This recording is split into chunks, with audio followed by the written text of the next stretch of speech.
La dernière fois, on a eu des réflexions positives sur le fait de prière et on a eu des demandes en plus. Donc, je vais maintenant vous exprimer l'ensemble de cette question sur la prière. Lorsque nous, simples mortels, vivons dans l'illusion des 6 premiers mondes, 6 mauvaises voies, je rappelle qu'il y en a 10, c'est-à-dire la voie des enfers, les souffrances, la voie des esprits affamés, l'avidité, la convoitise, la voracité, la cupidité. Là, j'insiste bien, je ne donne que quelques-uns, on peut en mettre beaucoup plus. La voie des animaux, l'instinct, la bestialité, l'inné, la voie des ashuras, l'arrogance, la colère, la vanité, les préjugés, le cynisme, l'agressivité et l'orgueil, la voie des humains, la tranquillité, le calme, la quiétude et la sérénité, la joie céleste, la joie, le bien-être, la satisfaction des désirs immédiats, et que nous ne récitons Daimoku, Namyo Rengekyo, que pour exaucer nos désirs. Nous nous engageons dans la pratique de la prière et non de Shodai. Schématiquement, la prière, c'est avant tout demander à l'extérieur quelque chose. Ce peut être de demander une grâce à un Dieu, à une divinité. Ce peut être pour certains l'élévation de l'âme vers Dieu, pour lui exprimer son adoration ou sa vénération. Pour d'autres, ce peut être un acte d'adoration, de louange et de soumission à Dieu. Chacun fait un acte de foi qui s'exprime par des prières. Chez nous, le terme est en japonais Shodai. Réciter le Daimoku Namyo Rengekyo avec foi. Rappelons que pour nous, il y a 3 croyances concernant le Gonzon. Premièrement, le Gonzon est le vrai Bouddha, Nichiren Daishonin. Deuxièmement, le Gonzon est la réalisation de l'éveil de Nichiren Daishonin.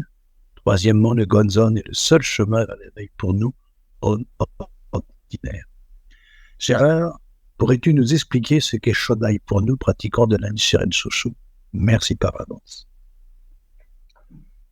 Lors de la première réunion, j'ai parlé de la prière, disant dans les grandes lignes qu'il n'y avait pas de prière dans le bouddhisme, que la seule chose pour laquelle on pratique est l'atteinte de la bouddhéité, avec, dans le processus de l'éveil, notre contribution à la vaste propagation. On m'a alors fait remarquer que les parents d'un enfant gravement malade ne penseront naturellement qu'à l'enfant pendant la pratique, qui devient alors une prière, et que pour toute personne sensible, c'est tout à fait normal. Bien entendu, étant des humains ordinaires, beaucoup de choses heurtent notre sensibilité. Et les motifs de vouloir prier et demander de l'aide ou une guérison ne manquent pas. Je dirais même que parfois c'est le seul moteur qui nous incite à pratiquer. Nichiren Daishonin lui-même priait. La plus célèbre de ses prières est sans doute la fameuse prière pour la pluie qui se déroula en 1271.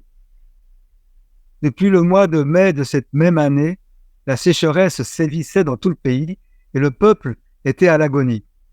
Le shogunat ordonna alors au moine Ryokan, qui était vénéré comme un Bouddha vivant par la population de l'époque, de célébrer la cérémonie de la pluie afin de calmer l'agitation publique, d'apporter un soulagement et par la même occasion de maintenir le prestige du shogunat.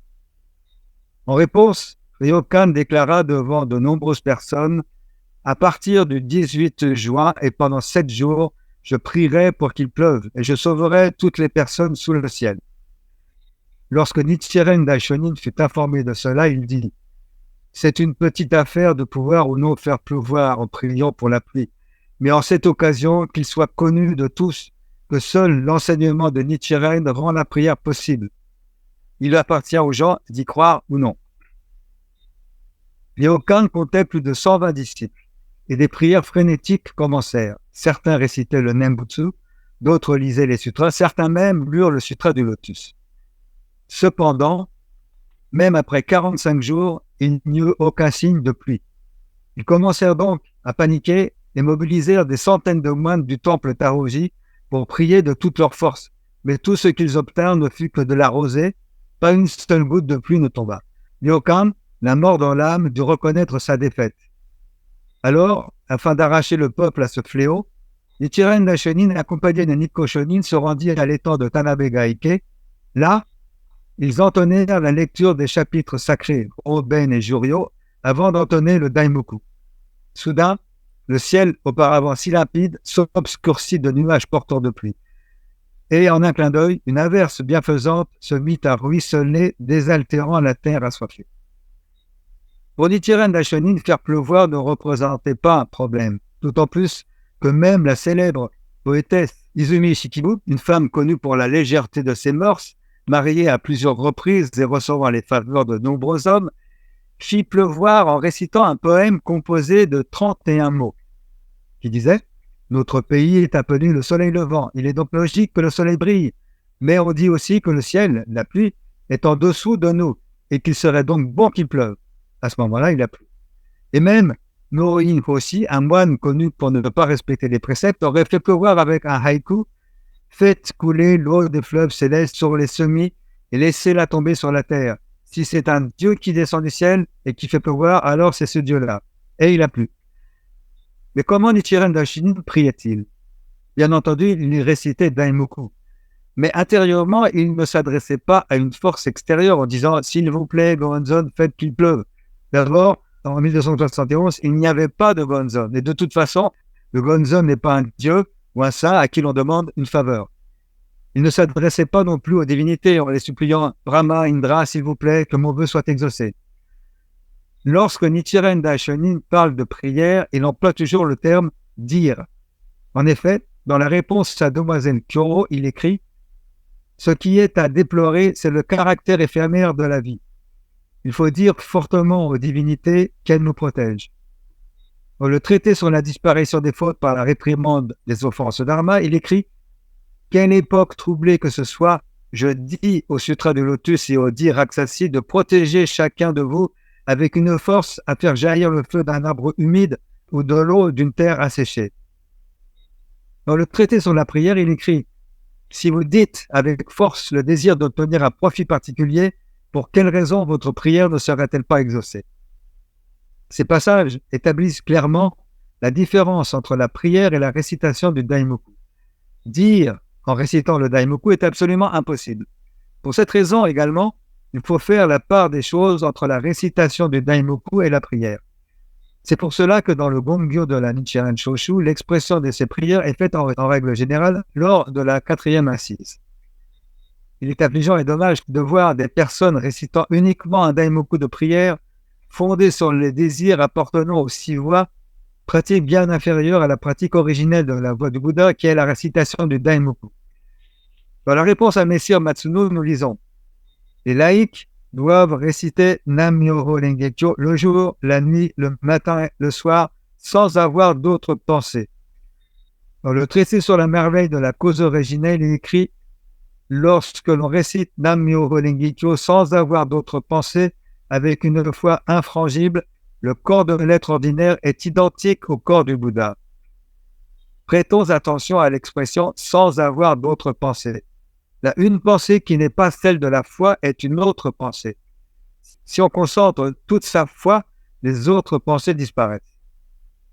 La Soka Gakkai a largement dévoyé la notion de prière dans le bouddhisme en réduisant le Daimoku à une simple formule magique qui exauce tous les souhaits mondains, et le Gohonzon à un vulgaire gris-gris.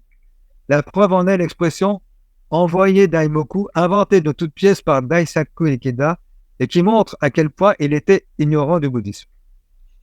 Nichiren Daishonin, dans le traité sur le Daimoku du Sutra du Lotus, écrit « Quand vous récitez le Daimoku de ce sutra, vous devez prendre conscience que c'est une joie plus grande encore que celle d'un aveugle de naissance qui obtiendrait la vue et qui verrait son père et sa mère.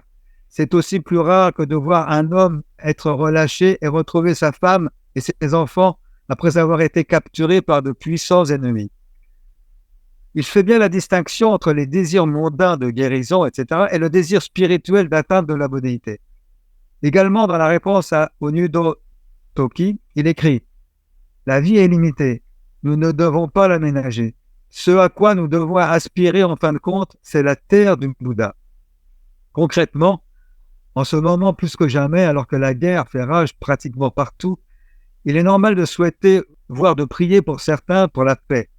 Or, la paix, ce n'est pas Kosen-Rufu. Ce n'est pas parce qu'il y aura la paix que les gens seront débarrassés des 3 poisons et des souffrances qu'ils provoquent. Par contre, si nous construisons la véritable terre du Bouddha, alors la paix et la sérénité s'installeront de manière définitive. Certes, il est peut-être difficile de dire à un pratiquant de fraîche date de pratiquer pour devenir Bouddha, alors qu'il a des difficultés dans la vie. Mais la bodhéité, c'est avoir un état de vie aussi fort que le Bouddha, inébranlable quoi qu'il advienne.